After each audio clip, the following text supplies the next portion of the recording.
तो अपनी चर्चा की शुरुआत करते हैं। पंडित जी, सबसे पहले रविवार के दिन से ही शुरुआत हम लोग कर लेते हैं और आप ये बताएं हमारे दर्शकों को कि रविवार के दिन कौन सा रंग पहनने से उनकी किस्मत बदलेगी या यूं कहें कि थोड़ा सा लाभ मिलेगा, एक परिवर्तन सा दिखेगा।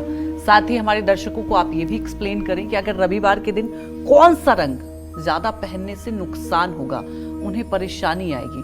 और मुझे लगता है पंडित जी के जो दर्शक है, जो आपको देखते होंगे, वो तो बखूबी समझते होंगे रंगों के बारे में, क्योंकि आप इस बात को बखूबी हर दिन, मैं भी ऑब्जर्व करती हूँ, हर दिन अलग अलग रंग के कपड़े पहनते हैं। तो रविवार से शुरुआत करते हैं, हमारे दर्शकों को बताएं। देखो, रविवार के बारे में चर्चा करें अंजलि जी, उसके पहले मैं कुछ बात अपने दर्शकों को बताना जी चाहूँगा। बिल्कुल। चाहे हमारी कुंडली खराब हो, चाहे हमारी दशा खराब चल रही हो, चाहे हमारी योगिनी खराब चल रही हो, मतलब कुल मिला के प्रारब्ध हमारा अगर खराब भी चल रहा हो, जी, अगर 6 चीजों को ठीक कर लिया जाए तो चाहे कुंडली जितनी भी खराब हो, चाहे ग्रह जितने भी खराब हों, पक्का मानो कि जीवन सामान्य हो जाएगा। ये तो नहीं कह सकता हूं कि आप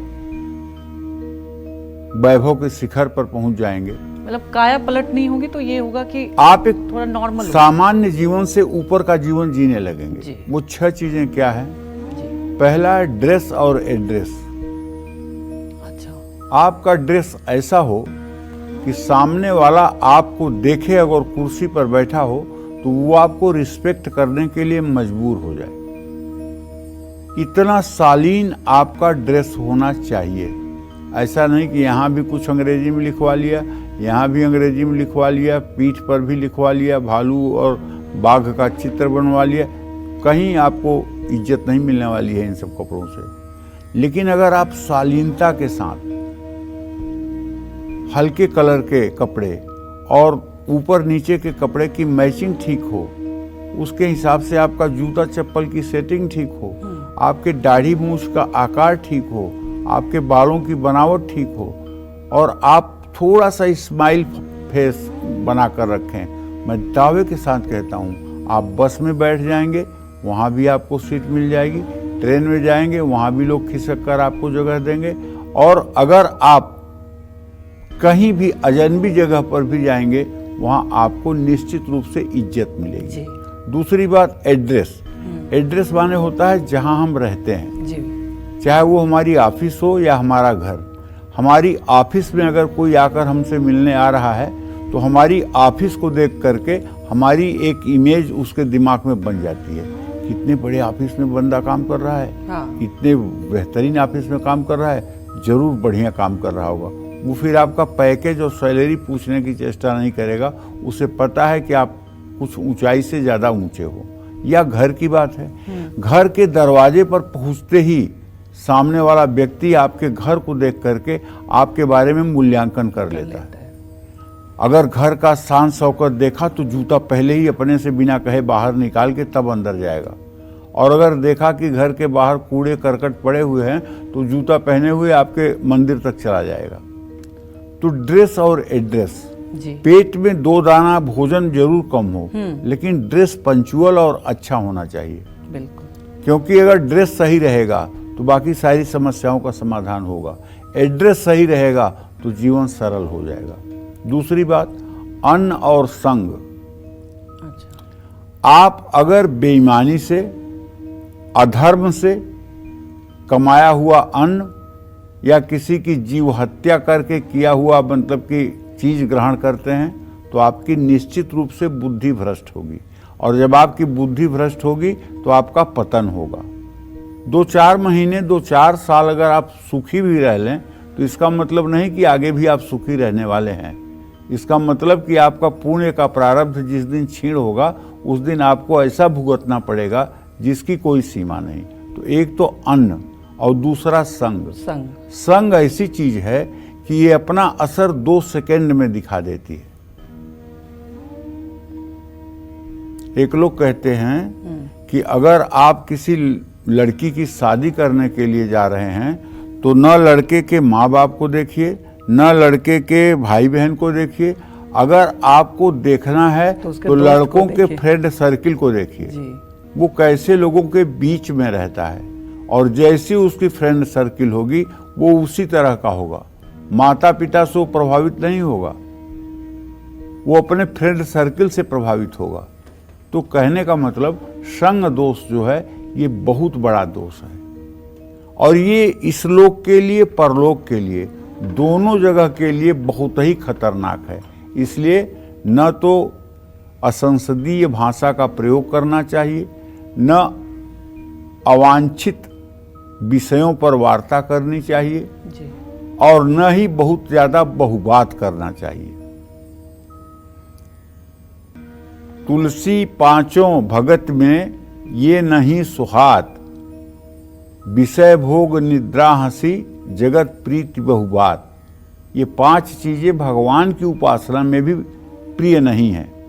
आप विषय भोगों की चर्चा करें,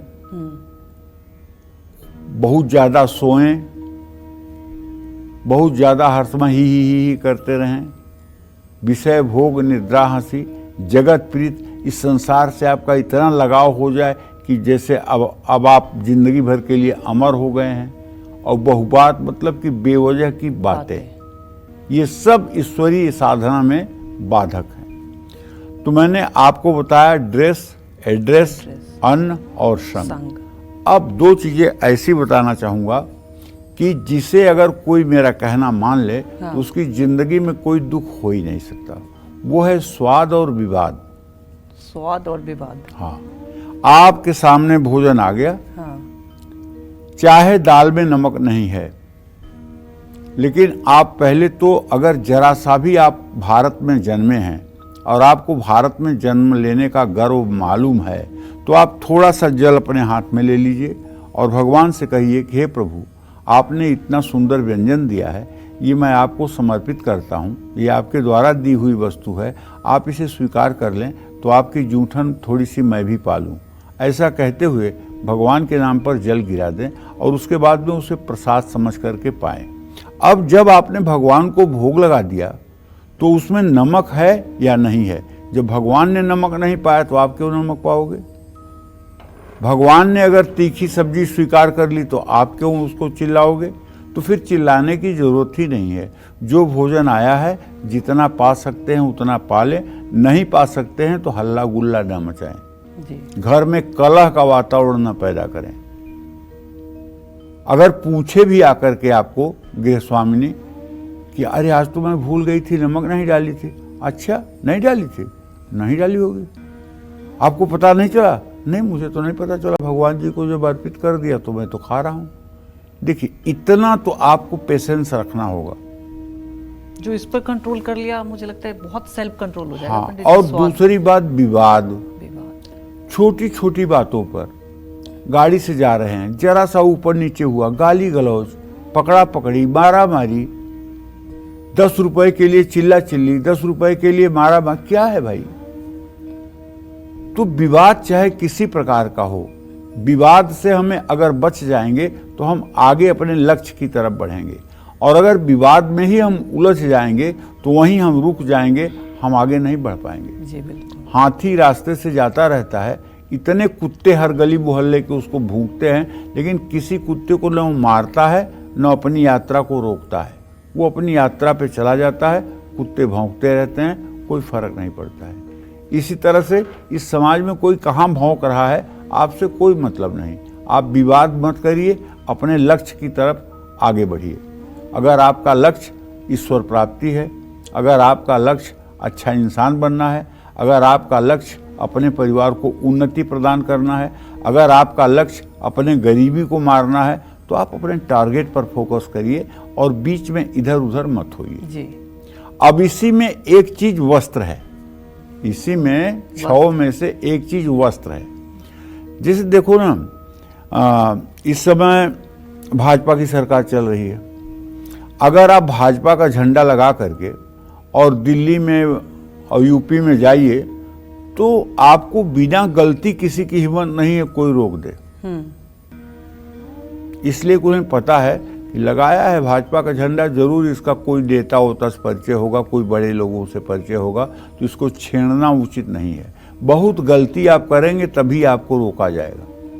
लेकिन अगर उसके विपरीत झंडा आप लगा लीजिए जिसकी शासन सत्ता नहीं है, तो जरा सा अगर रेड लाइट पर भी आपसे गलती हो गई या जेब्रा लाइन पर भी आप आ गए तो आपका चालान कटना ही कटना है, इसलिए उसको पता है कि क्या कर लेगा। तो जैसे रविवार का दिन है जी। तो रविवार के दिन सूर्य के रंग का जब हम कपड़ा पहनते हैं तो सूर्य देव खिल जाते हैं, प्रसन्न हो जाते हैं, वाह कितना मेरा फॉलोअर है, इसके जीवन में आत्मविश्वास दे दो, खुशियां दे दो।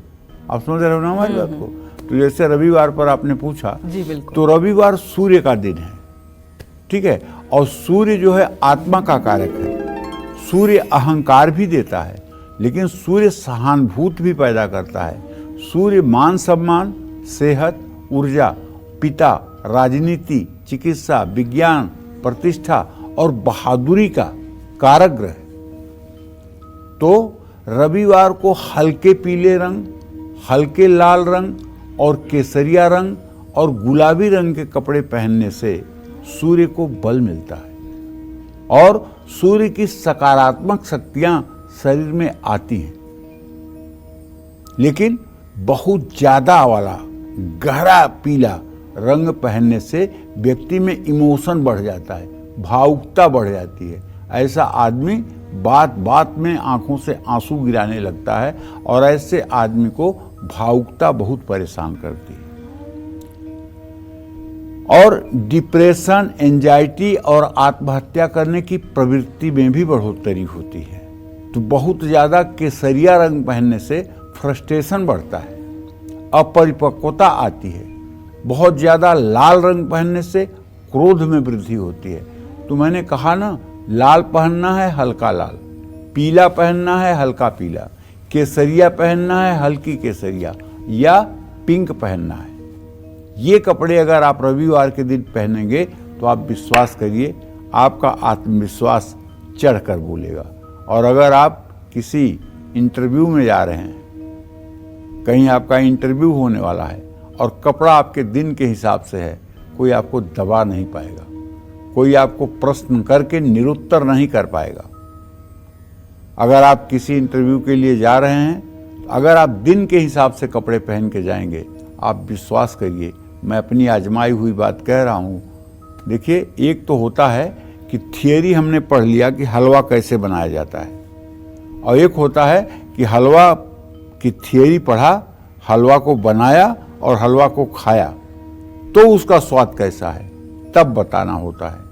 तो मैं पिछले 25 सालों से इसका 100% पालन कर रहा हूँ। आप लोग देख रहे होंगे, दिन के हिसाब से ही मेरे कपड़े होते हैं। केवल बुधवार के दिन मैं ग्रीन नहीं पहन पाता हूँ, इसलिए कि क्रोमा ग्रीन है। यहाँ ग्रीन अगर पहन लेंगे तो वो मिक्स हो जाएगा।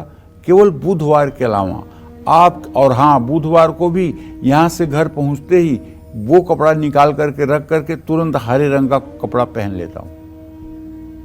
आप विश्वास करिए, न तो दवाइयाँ ज़्यादा लेनी पड़ती हैं, न तो जीवन में कोई ऐसी चुनौती आती है जिसमें मतलब कि बहुत ज़्यादा दिमाग खराब होता हो, और न तो बहुत ज़्यादा अस्वस्थता रहती है, और सारी चीज़ों में जीवन आराम से चलता हुआ दिखाई देता है।